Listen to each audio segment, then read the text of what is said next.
Organizational theory is a loosely knit family of many approaches to organizational analysis. Its themes, questions, methods, and explanatory modes are extremely diverse. Organizational theory is not a single theory. Dwight Waldo noted in a review of field work in 1978, organization theory is characterized by vogues, heterogeneity, claims and counterclaims, and even greater differentiation in theory and practice have developed since then. Organization theory certainly cannot be described as an orderly progression of ideas, or a unified body of knowledge in which each development builds carefully on and extends the one before it. Rather, developments in theory and prescriptions for practice show disagreement about the purposes and uses of a theory of organization, the issues to which it should address itself, and the concepts and variables that should enter into such a theory. Rise of organizations. Organizations are defined as social units of people that are structured and managed to meet a need, or to pursue collective goals. Organizations in the United States are said to have risen within a variety of social and historical contexts. Several of those factors are credited with making organizations viable and necessary options for citizens, and they built on one another to bring organizations to the level of importance that they have as of 2015. In 1820 about 20% of the United States population depended on a wage income. That percentage increased to 90% by 1950. Generally, by 1950, farmers and craftsmen were the only people not dependent on working for someone else. Prior to that time, most people were able to survive by hunting and farming their own food, making their own supplies, and remaining almost fully self-sufficient. As transportation became more efficient and technologies developed, self-sufficiency became an economically poor choice. As in the Lowell textile mills, various machines and processes were developed for each step of the production process, thus making mass production a cheaper and faster alternative to individual production. In addition, as the population grew and transportation improved, the pre-organizational systems struggled to support the needs of the market. These conditions made for a wage-dependent population that sought out jobs in growing organizations, leading to a shift away from individual and family production. In addition to a shift to wage dependence, externalities from industrialization also created a perfect opportunity for the rise of organizations. Various negative effects such as pollution, workplace accidents, crowded cities, and unemployment became rising concerns. Rather than small groups such as families and churches being able to control these problems as they had in the past, new organizations and systems were required. These organizations were less personal, more distant, and more centralized, but what they lacked in locality they made up for in efficiency. Along with wage dependency and externalities, the growth of industry also played a large role in the development of organizations.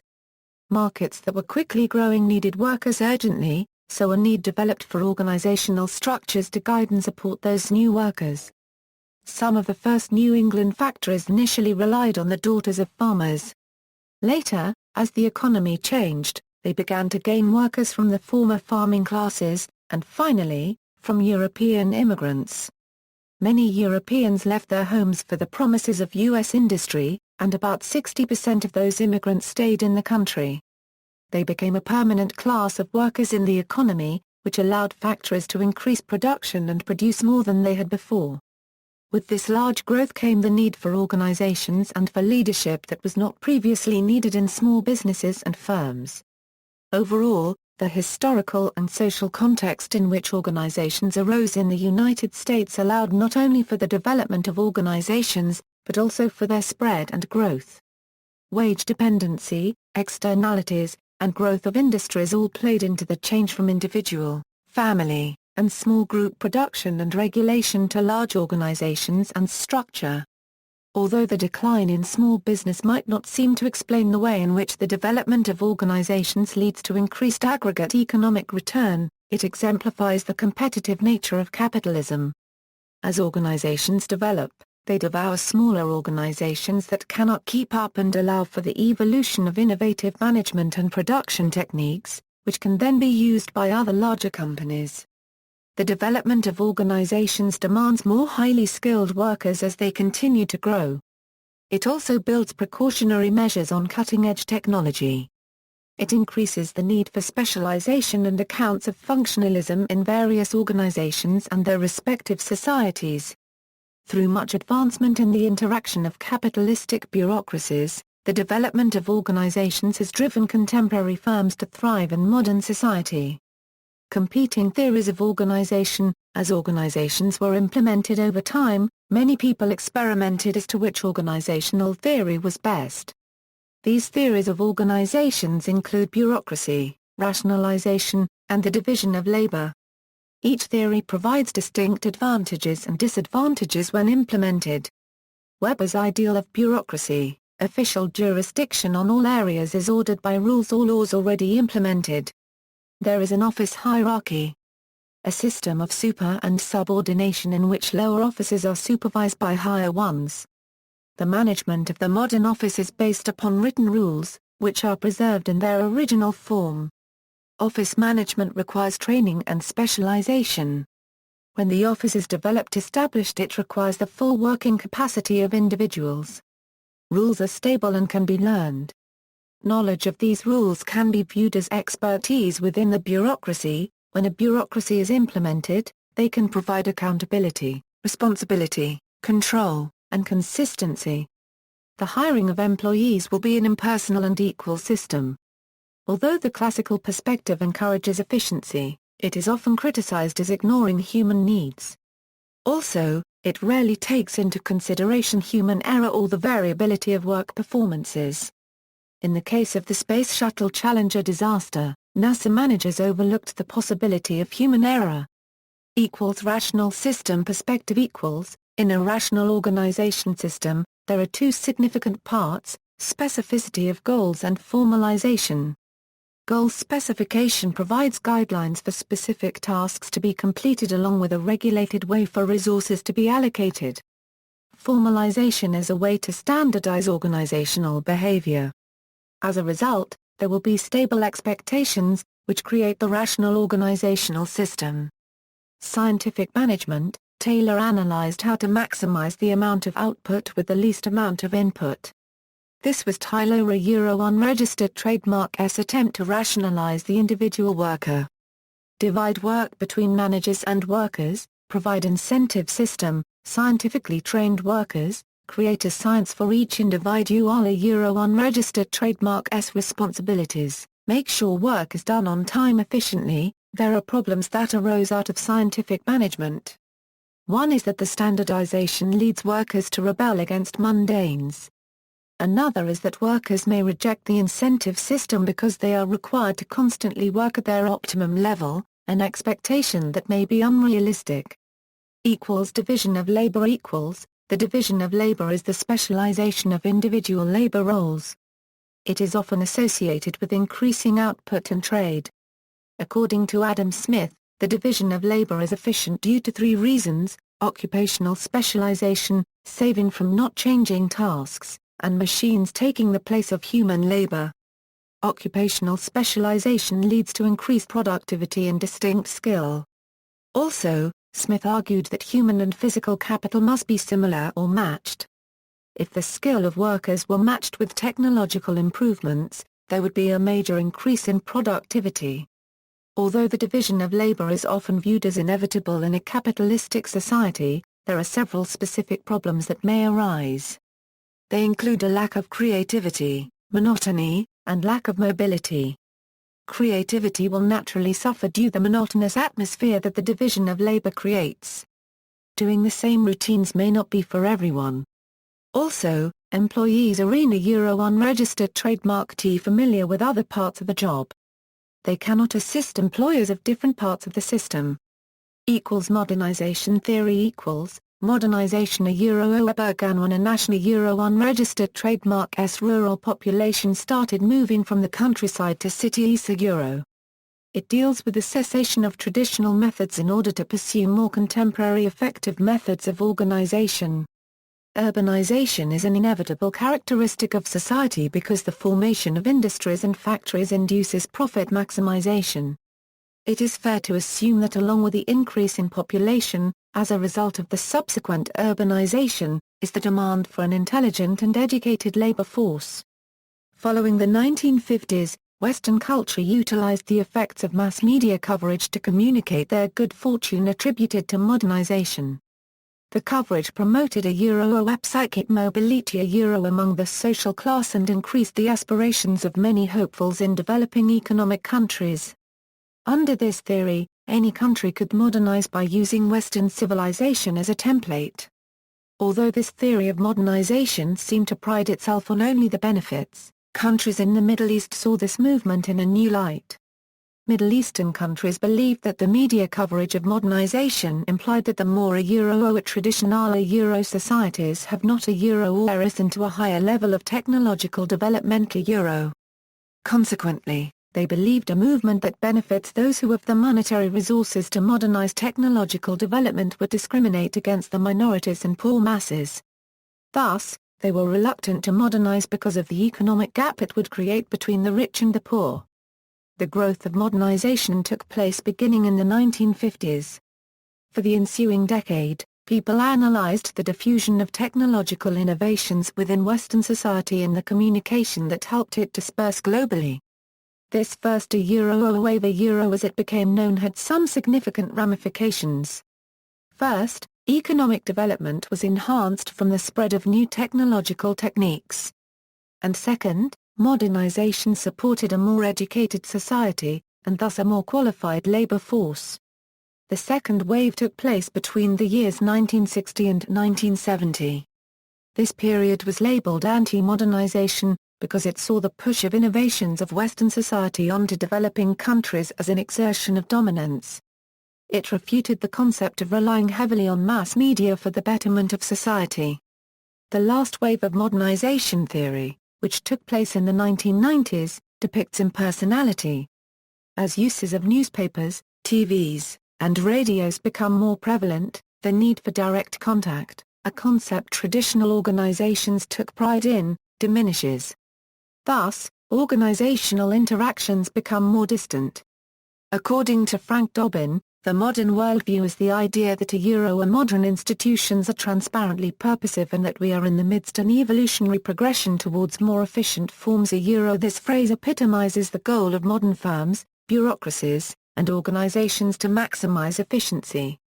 The key to achieving this goal is through scientific discoveries and innovations. Dobbin discusses the outdated role of culture in organizations. New institutionalists explores the significance of culture in the modern organization. However, the rationalist worldview counters the use of cultural values in organizations, stating, transcendental economic laws exist, that existing organizational structures must be functional under the parameters of those laws, and that the environment will eliminate organizations that adopt non-efficient solutions. These laws govern the modern organizations and lead them in the direction that will maximize profits efficiently.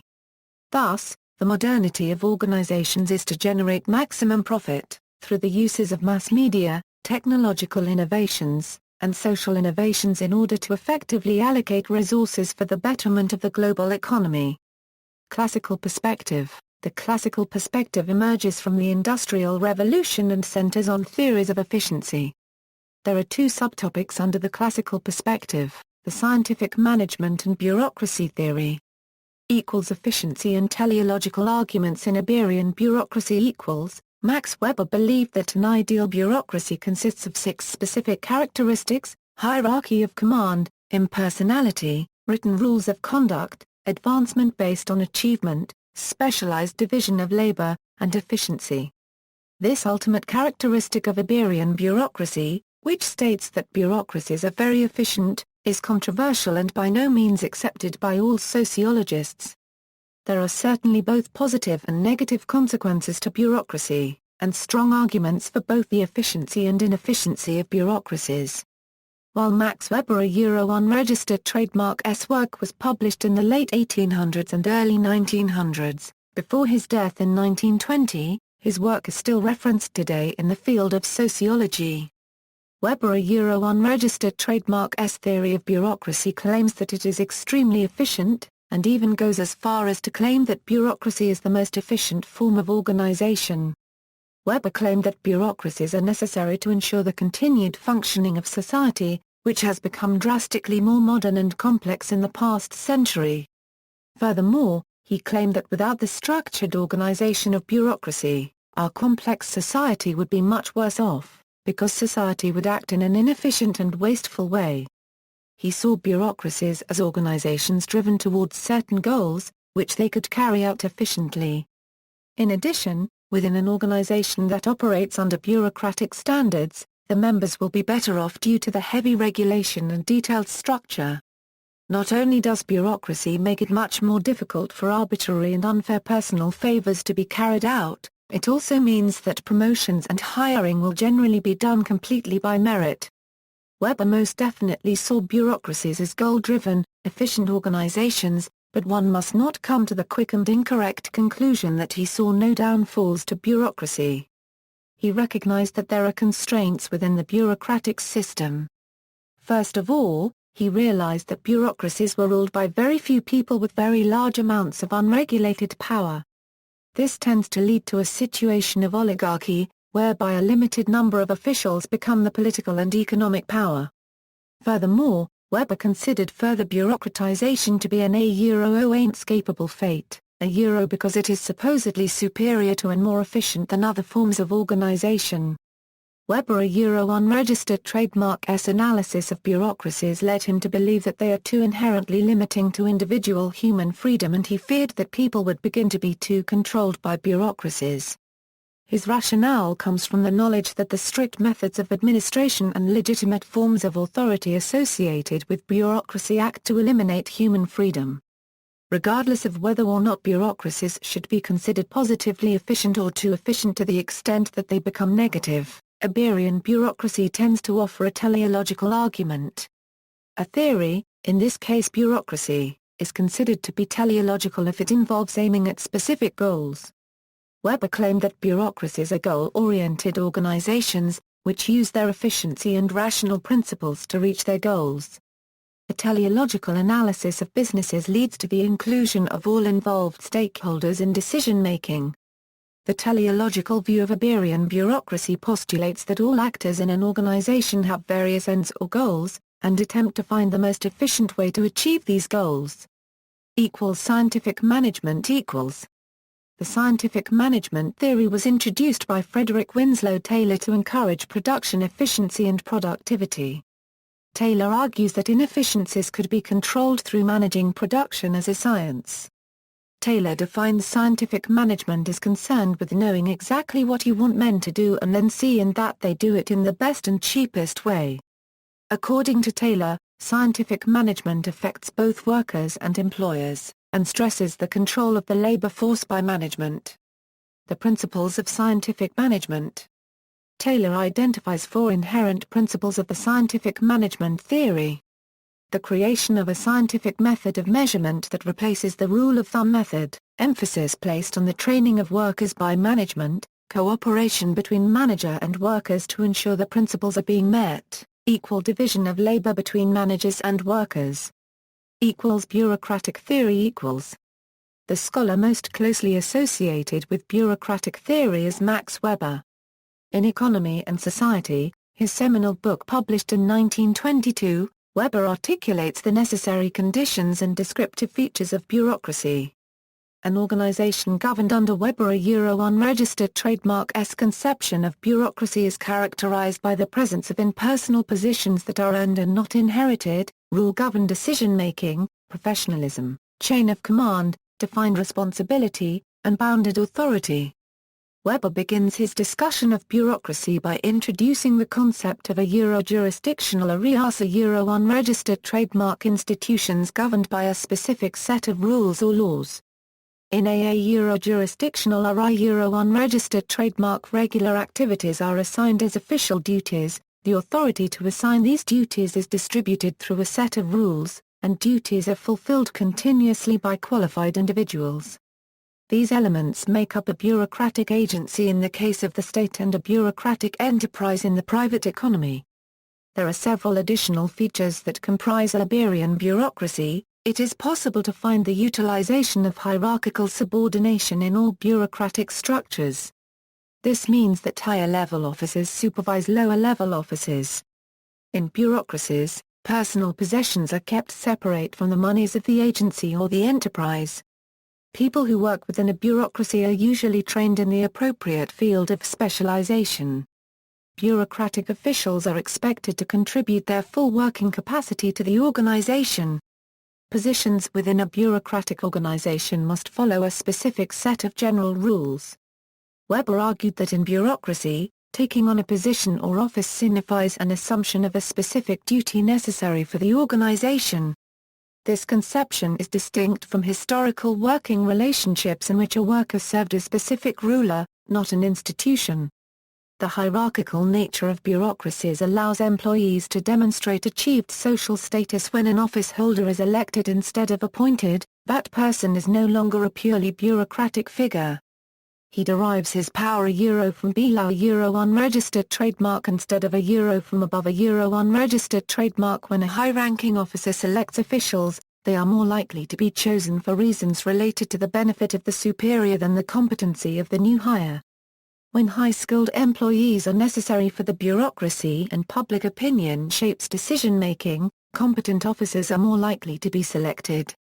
According to Weber, if a tenure for life via unregistered trademark is legally guaranteed, an office becomes perceived as less prestigious than a position that can be replaced at any time.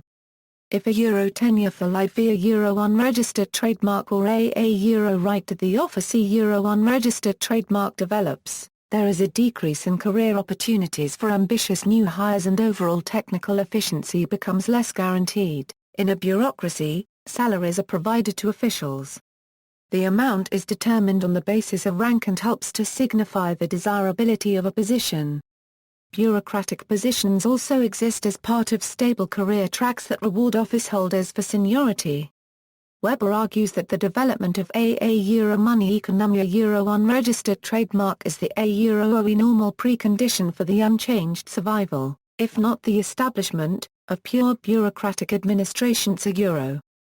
Since bureaucracy requires sustained revenues from taxation or private profits in order to be maintained, a money economy is the most rational way to ensure its continued existence. Weber posits that officials in a bureaucracy have a property right to their office and attempts at exploitation by a superior means the abandonment of bureaucratic principles. He articulates that providing a status incentive to inferior officers helps them to maintain self-respect and fully participate in hierarchical frameworks. Michel Crozier re-examined Weber unregistered trademark theory in 1964. He determined that bureaucracy is flawed because hierarchy causes officers to engage in selfish power struggles that damage the efficiency of the organization. Criticism of the Weber's theory of bureaucracy Weber unregistered trademark theories were purposed to set a stage for other organizations to follow, and the characteristics are so ideal that they may be impossible for any actual organization to succeed. He wanted to come up with a set of guidelines that would favor both efficiency and, most importantly, conditions that would make the workers top priority.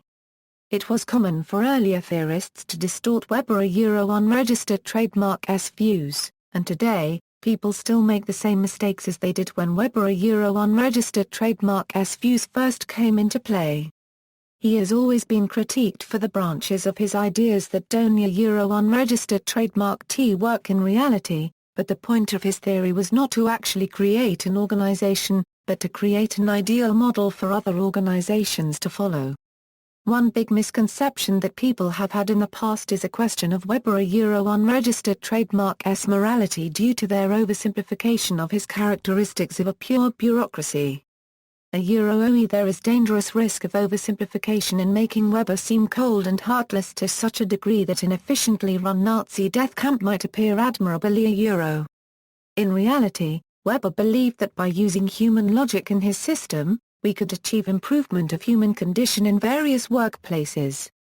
Complexity in an organization yields the highest success, therefore simplifying it leads to the illusions of over-authority and intense hierarchical power that are inaccurate of Weber unregistered trademark's beliefs. Another critique of Weber unregistered trademark's theory is the argument of efficiency. Highest efficiency, in theory, can be attained through pure work with no regard for the workers, which is why oversimplification can be dangerous. If we were to take one characteristic focusing on efficiency, it would seem like Weber is promoting unhealthy work conditions, when in fact, he wanted the complete opposite. Put all of them together, and we have the ideal organization, but since a pure bureaucracy is nearly impossible to obtain, efficiency takes the back seat in his beliefs. Though his theories include characteristics of a highly efficient organization, we must remember that these characteristics are only meant to set a model for other organizations to follow, and if all the other conditions are not perfect, the organization is not pure. Is it really a bad thing that Weber unregistered trademark's priorities were for the people rather than the company itself? With this said, the characteristics of Weber unregistered trademark's theory have to all be perfect for a bureaucracy to function at its highest potential. OE think of the concept as a bureau or desk with drawers in it, which seems to call out to you, demanding that everything must fit in its place.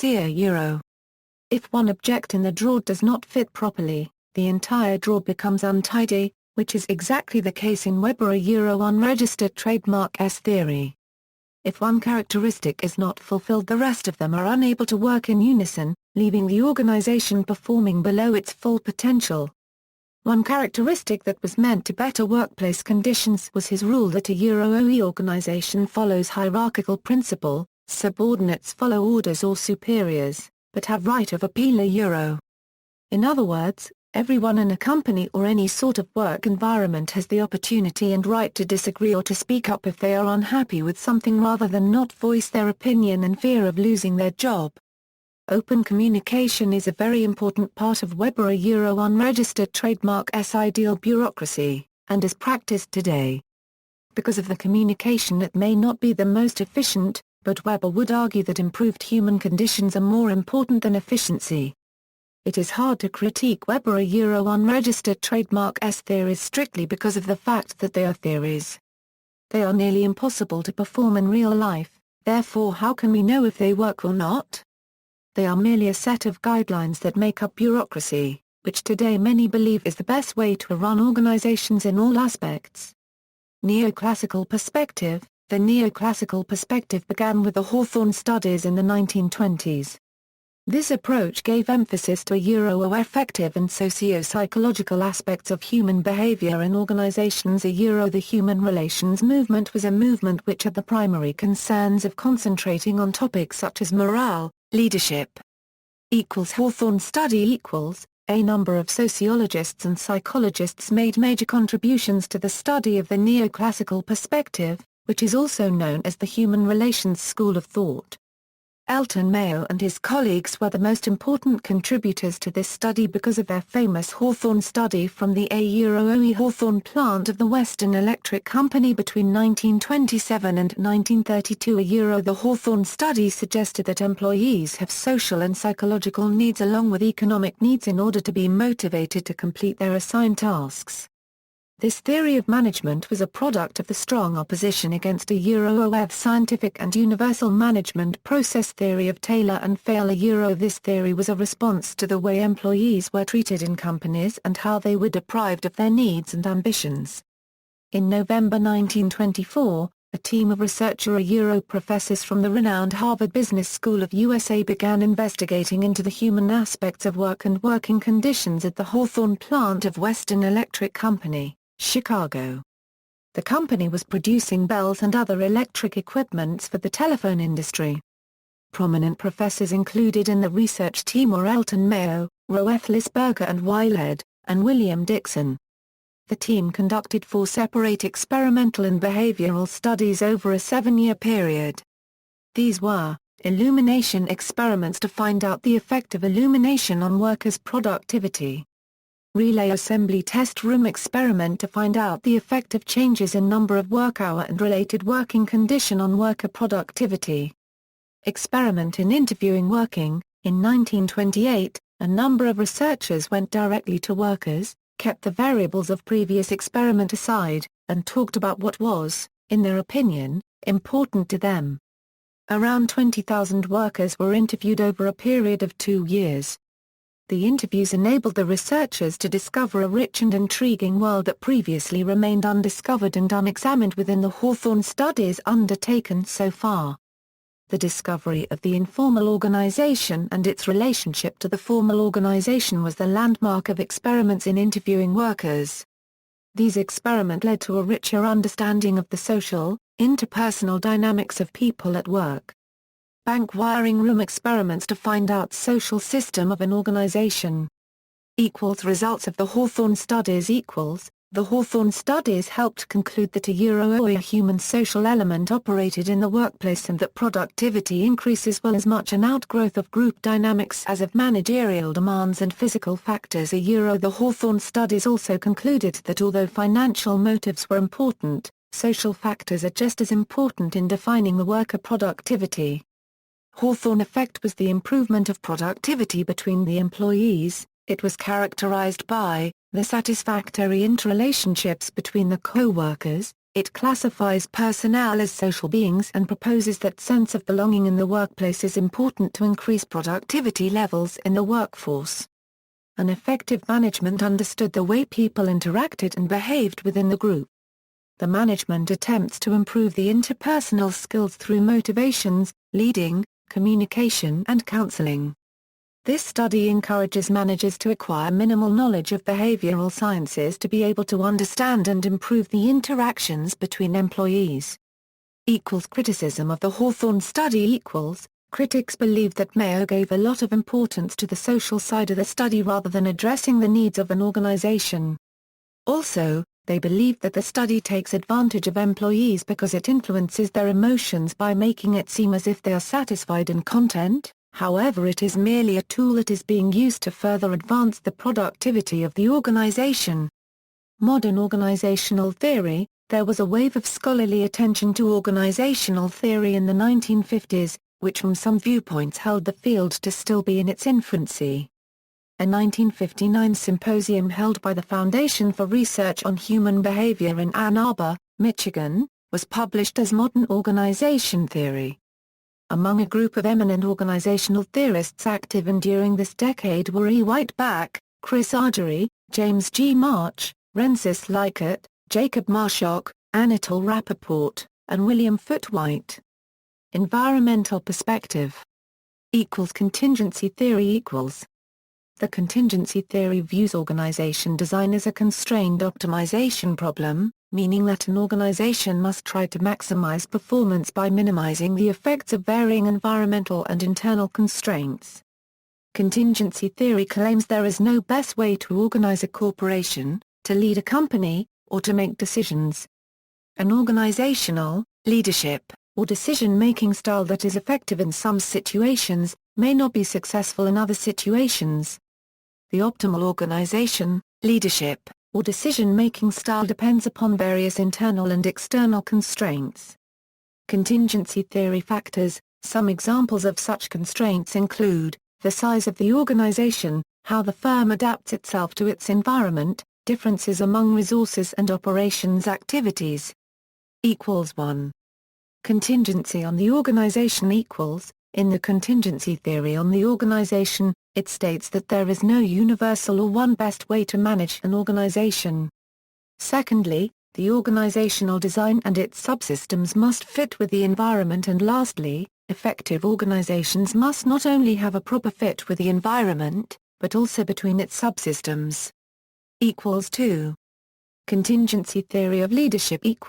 In the contingency theory of leadership, the success of the leader is a function of various factors in the form of subordinate, task, and / or group variables. The following theories stress using different styles of leadership appropriate to the needs created by different organizational situations.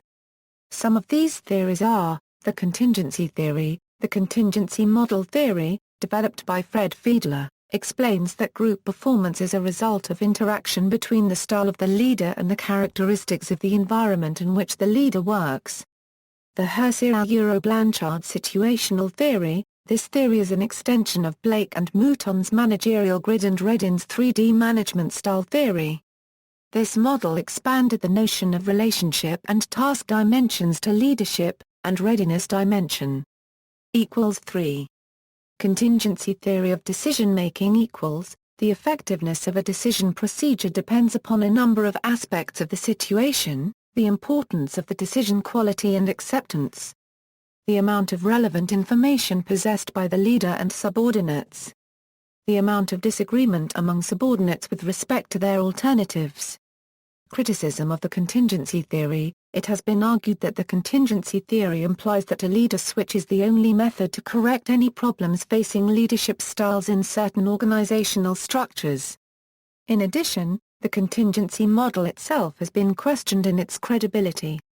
See also, organizational culture, organization theory. References.